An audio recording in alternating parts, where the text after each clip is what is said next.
હવે જે સમાચાર વિગતવાર અંકલેશ્વર પાલિકા 2 વર્ષ પૂર્વે અંદાજે 13 લાખના ખર્ચના ડીજી સેટ માટે પાલિકા 25 લાખ ખર્ચી નાખ્યા હોવાની વિગતો સામે આવી છે।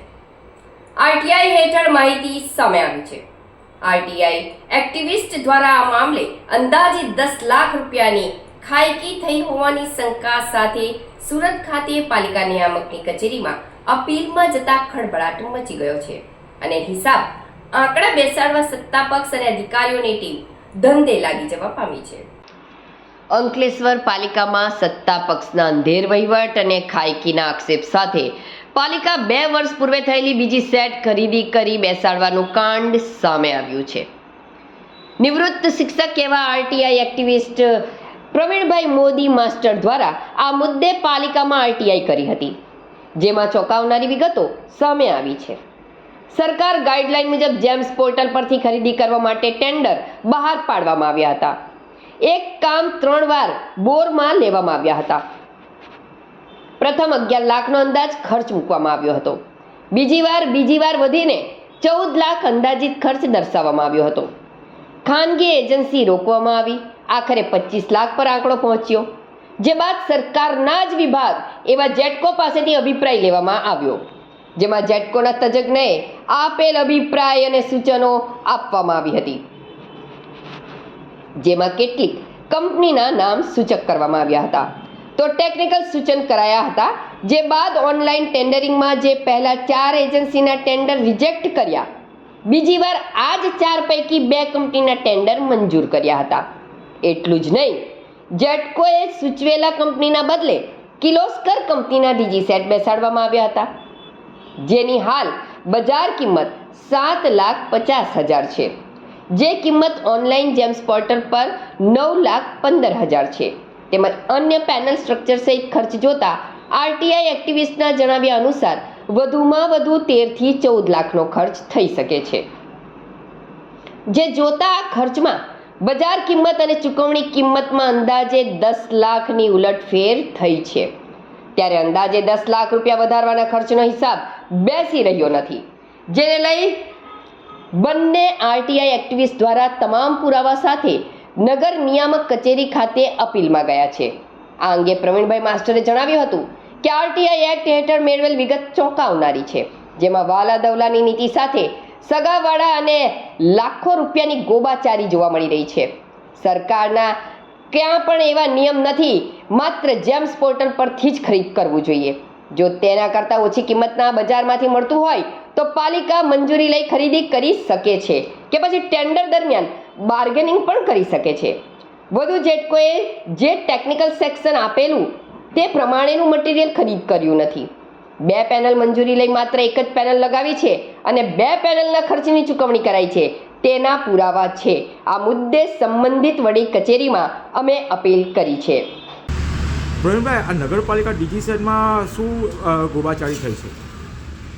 અંકલેશ્વર નગરપાલિકાએ નો સામાન્ય સભાનો ઠરાવ 188 14/3/2023ના રોજ એમણે એક ઠરાવ કરેલો હતો અને આ ઠરાવના આધારે એ લોકોએ નગરપાલિકા ઓફિસની નીચે 100 kVA નું જનરેટર ખરીદવા માટેનું નક્કી કરવામાં આવેલું હતું।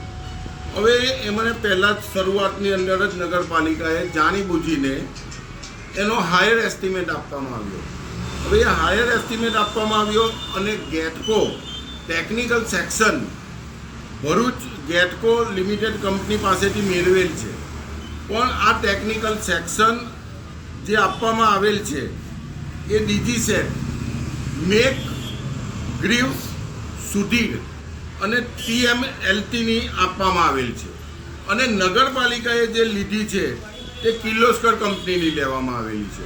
એટલે એ લોકો જે એમ માનતા હોય કે અમે ટેકનિકલ સેક્શન ગેટકોની લીધી છે, પણ તો તે ખરેખર ખોટી રીતે લેવામાં આવેલી છે અને જે આપવામાં આવેલી છે એને કરતાં બીજી જ કંપનીનું એમણે આ 100 kVA જનરેટર ખરીદ કરવામાં આવેલું છે।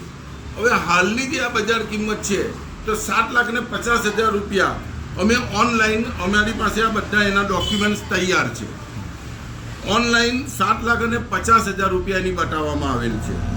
જેમ્સ પોર્ટલ ઉપર ડીજી સેટ ખરીદ જે કરેલ છે તેની કિંમત 9,15,000 રૂપિયાની બતાવવામાં આવેલ છે.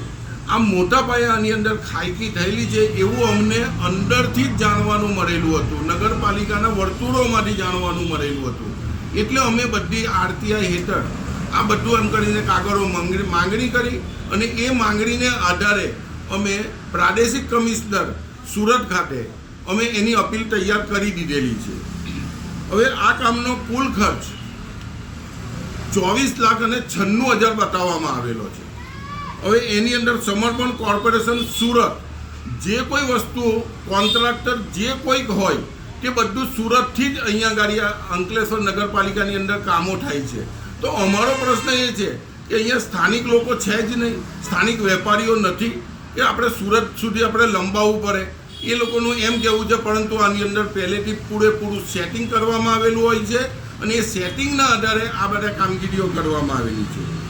જેમ્સ પોર્ટલ ઉપરથી જે ખરીદ કરવામાં આવેલી છે, જેના 4 કંપનીઓએ આનો શરૂઆતમાં ભાવ ભરવામાં આવેલો હતો, એચડી એન્ટરપ્રાઇઝ, પાટીલ ગણેશ, સમર્પણ કોર્પોરેશન અને સ્પેન ઇલેક્ટ્રોનિક.